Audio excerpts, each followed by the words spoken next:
शहर में हम अगली कड़ी में जुड़ने जा रहे हैं और आपकी मुलाकात करवाते हैं महाराज जी जो रामेश्वर दास महाराज जी हैं महामंडलेश्वर, उनके साथ बने हुए हैं नागा।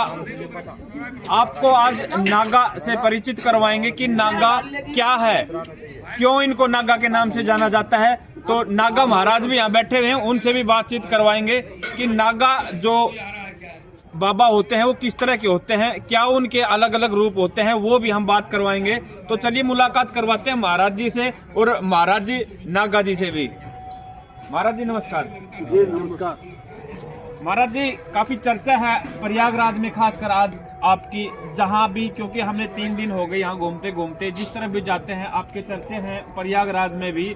जबकि हम अपने क्षेत्र के बारे में जानते थे आज तक कि हमारी रेवाड़िया हरियाणा में महाराजों का बहुत नाम है, बहुत समाज सेवी हैं, समाज के लिए बहुत कुछ कर रहे हैं, लेकिन यहाँ उससे भी ज्यादा आपकी उपलब्धि हमें दिखाई दी।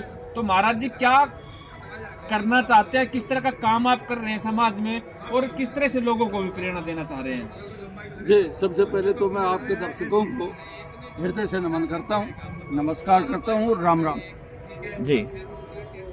आपने प्रश्न किया तो उस प्रश्न का तो मैं तो यही उत्तर दूंगा कि मेरे ऊपर तो श्री हनुमान जी महाराज की विशेष कृपा दृष्टि है और श्री हनुमान जी महाराज जहाँ कृपा करते हैं तो वहाँ सभी के सभी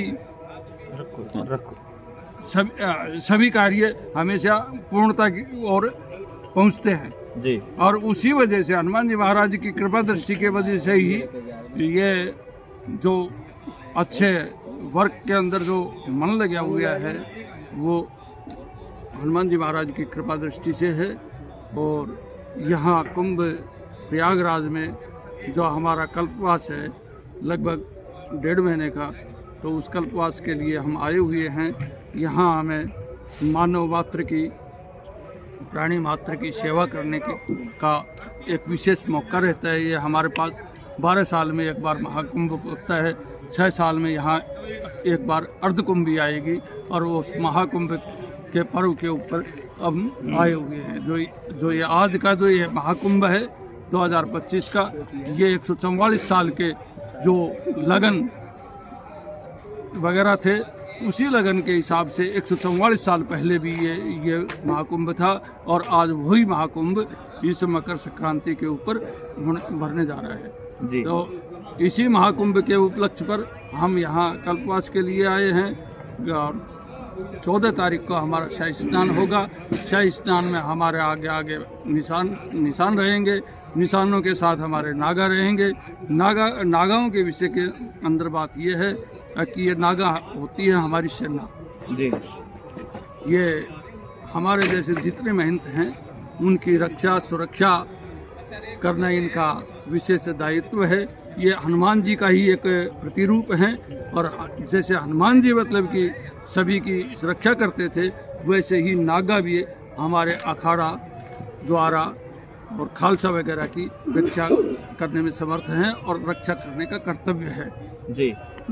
महाराज जी यहाँ जैसे कि समाज में आप काम कर रहे हैं, उनके साथ साथ हमें यहाँ जब और भी जिस तरह की ये जो भंडारे लगा रखे हैं उनमें हमारी बातचीत हुई तो वहाँ भी आपकी प्रशंसा अलग से ही है, क्योंकि काफ़ी मेहनतों से हमने जाना है कि आपका नाम सबसे ऊपर आता है, कि सबसे मिलनसार हैं, सबसे अच्छा व्यवहार है और बहुत ही अच्छा व्यक्तित्व आपका बताया। उसमें एक कड़ी को हम जोड़ें अगर, क्योंकि देखिए मैं माफ़ी चाहूँगा अगर कोई गलती हो तो, ये नागा जो बोलते हैं नागा, क्योंकि हमारे वहाँ भी गृहस्थी में हरियाणा में जब बात करते हैं, जब कोई कुपात्र या अड़बादी बोल देते देसी भाषा में बालक होता है तो उसको बोल देता है नागा, नागा हो गया, ये तो नागा पैदा हो गया, मतलब कि उसको एक विकराल रूप देते हैं नागा शब्द को। तो क्या इस तरह की भावना होती है? नहीं, नागा शब्द का ये अर्थ नहीं होगा जी। जैसे हमारे हिंदुस्तान की व्यवस्था को कायम करने के लिए पैरामिलिट्री फोर्स अलग होती है, सीआरपीएफ अलग होती है जो बॉर्डर की रक्षा करती है, जो मिलिट्री फोर्स होती है वो बॉर्डर की रक्षा करती है जी। ठीक उसी प्रकार से ये हमारे साधुओं के अंदर इस पलटन का काम है। ये साधुओं की रक्षा, कहीं आपत्ति आ जाए तो उसको समाधान करेंगे या उसके साथ मतलब कि भिड़ेंगे, कैसे भी करेंगे, ये अपने महंत को और संत को दोनों को बचाएंगे। ये हमारे, आपको मैंने पहले भी बताया कि हनुमान जी के प्रतिरूप हैं नागा जी। तो आप इनको एक हनुमान जी की मूर्ति समझिए, नागा नहीं, नागा तो मतलब इनका ये पोस्ट है, उपाधि है जी। अगर बात करें महाराज जी, नागा शब्द का अर्थ क्या, कहीं किस तरह से नाम पड़ा नागा? नहीं, नागा शब्द का तो अर्थ यही है कि जैसे भाई मैंने बताया कि हनुमान जी की जो प्रतिरूप हैं जी, तो ये हमारे मतलब कि इसमें पोस्ट है, जैसे संत हैं, महंत हैं, श्री महंत हैं, महामंडलेश्वर हैं और द्वाराचार्य हैं, जगत गुरु शंकराचार्य हैं, तो ये हमारी पोस्टें हैं जी जी। हाँ।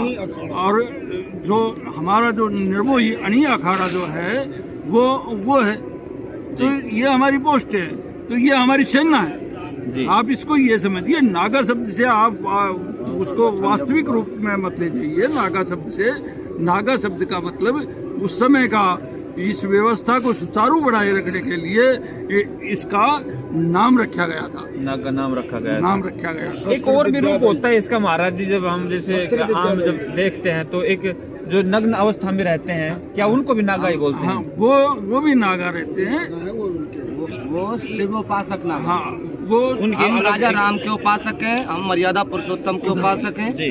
मर्यादा, हम वैष्णव नागा हैं। देखिए हम बात करेंगे, हम लोग मर्यादा में रहते हैं। नागा हमारे साथ बने हुए नागा महाराज जी, उनसे बात करवाएंगे आपकी, आज रूबरू करवाएंगे आपको नागा महाराज जी से। तो महाराज जी सबसे पहले तो प्रणाम। जय श्री राम। तो काफी ये जो दर्शक नागा आपको है, देख रहे हैं, जो हमारी जो नागा सेना है जी, हमारी नागा सेना का गठन जिस समय हुआ उस समय सनातन पे बहुत बड़ा संकट था जी। तो जो हमारे आचार्यों ने नागाओं का गठन किया, तो उस समय जिस फौज को शस्त्र और शास्त्र दोनों तरीके की विद्या दी गई उसको नाम दिया गया नागा जी। ये कब की बातें हैं सर? ये महाराज आज से 1500 वर्ष पहले की बात, 1500 साल पहले। और जो आप कह रहे थे नग्न अवस्था में, तो हमारे नागाओं में भी दो पंथ हैं, शैव्य पंथ और वैष्णव पंथ। जो शिव के उपासक हैं वो शैव्य हैं, और जो तुलसी धारण करते हैं और भगवान विष्णु के, राम कृष्ण किसी भी रूप के उपासक हैं जी, वो वैष्णव हैं जी। तो शैव्य नागा नग्न अवस्था में रहते हैं, और हम हनुमान जी के और राजा रामचंद्र के उपासक हैं, कृष्ण भगवान के उपासक हैं, इसलिए हम मर्यादा पुरुषोत्तम राम के उपासक हैं, इसलिए हम लोग मर्यादा में रहते हैं। हम लोग नग्न अवस्था नहीं कही गई है हमारे आचार्यों द्वारा जी। उनके आचार्यों द्वारा नग्न अवस्था का उनको उपदेश दिया गया। हमारे आचार्यों द्वारा हमको नग्न न रह करके अपनी मर्यादा में रह करके और शस्त्र और शास्त्र और धर्म की रक्षा करने का उपदेश दिया गया है। और जिसके लिए हम लोग जब नागा बनाए जाते हैं, तो जिस प्रकार एक फौजी को कसम दिलाई जाती है, एक तन से, मन से, धन से हम देश की रक्षा करेंगे, तो उसी प्रकार एक नागा को उस समय धर्म ध्वजा के नीचे ठाकुर जी हनुमान जी के सामने समक्ष करके ये कसम खिलाई जाती है, एक घर से, बाहर से, अलंग से, जलंग से, तन से, मन से, धन से हम सनातन की, अपने संत महंतों की और अपने अखाड़े की और हनुमान जी की रक्षा करेंगे। इसीलिए इस नागा फोर्स का गठन किया गया है। मान मर्यादा को पालन कर, इसकी मर्यादा को पालन करने के लिए समाज को, देश में समाज को एक दिशा देने का काम संत समाज करता है जी। और उस संत समाज की व्यवस्था को सुचारू रूप से चलाने के लिए उन पे कोई आँच ना आए। यदि कोई मठ मंदिर पे आँच आती है तो नागा लोगों को बुला करके उस मठ मंदिर पे सेना तैयार की जाती है, जिसका नाम है संतों की सेना, का नाम है नागा जी। तो ये संतों की सेना है, ना कि कोई उग्रवादी संगठन। एक सनातन का हजारों साल पुराना संगठन है ये। जब वृंदावन पे, जब बिहारी जी पे जब आँच आई, पशुपतिनाथ पे जब आँच आई, उधर आपके जो गुजरात में पड़ते हैं सोमनाथ जी, वहाँ भी नागाओं ने, काशी जैसे शहर में नागाओं ने अपनी बलियाँ दी हैं। नागाओं का इतिहास देखो, आज से हजारों साल पहले से नागाओं ने मठ मंदिरों के लिए, सनातन के लिए अपनी कुर्बानी दी है। इसलिए नागा सनातन की फौज है, ना कि कोई उग्रवादी संगठन। जय श्री राम। सनातन धर्म से जुटे हुए हैं। जी। आप तो अब बोलो। ये हमारे अतीत बुए हैं। ये हमारे जो वैष्णव संप्रदाय है जी। इसमें हमारी 3 अनी हैं, दिगंबर है, निर्मोही है, निर्माणी है।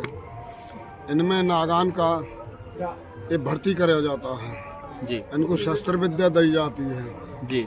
इनको जो मान मर्यादा है उसका पालन करना पड़ता है जी। और जो स्थान, जैसे कोई बिगड़ रहे हैं स्थान, कहूँ मर्यादा बिगड़ रही है वहाँ, तो वहाँ मर्यादा को एकदम बरोबर करना है। जी। और जी ये कुंभ मेला है तो कुंभ मेले में आते हैं, 12 साल में लगता है ये। जी और शपथ के नागा हैं ये, अवश्य रहते हैं, सनातन धर्म से जुटे हुए हैं। वैष्णव जो हमारी संप्रदाय है, सबरी पूरी एक वो शिव संप्रदाय उनकी है और वैष्णव अपनी है।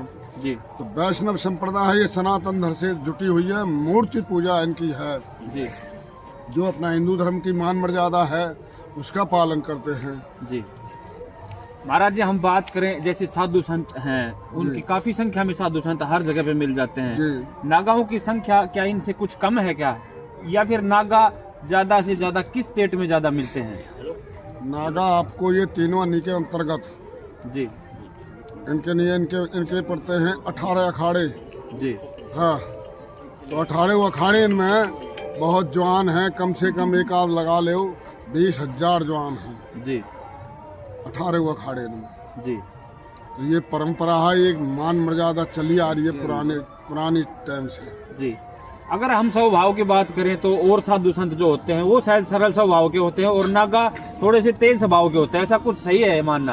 और तेज नोई होते हैं ना का, इन पे एक मान मर्यादा का एक ध्वजा रहती है। आक्रामक रूप में रहते हैं नागा, थोड़ा सा नहीं। साधु संतों से कोई आक्रामक बजाय रूप में नहीं रहते। नहीं, जी कोई नहीं। ये मेहनत भी है इनमें, नागा भी है, जी मेहनती बनाते हैं नागा इनको। जी जी ये इस अकड़ों में नहीं है जी ये तो एक सनातन धर्म की वो है मान मर्यादा। जब हमको भंग होती दिखेगी तो उन मान मर्यादा को हम लोग संभाल सकते हैं, बचाने के लिए नागा याग जाते हैं। हाँ जी तो कुंभ के मेले में किस तरह का रूप रहेगा नागाओं का? कितने यहाँ पे महाराज आएंगे, कहाँ से आएंगे, कोई आइडिया?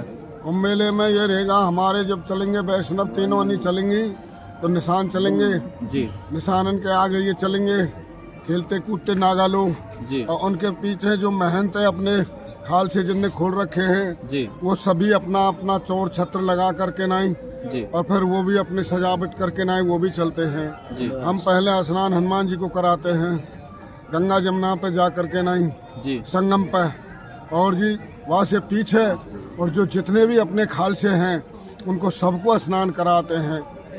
जी और तो 14 तारीख का रहेगा ये अपना आयोजन। 14 तारीख जी जी धन्यवाद।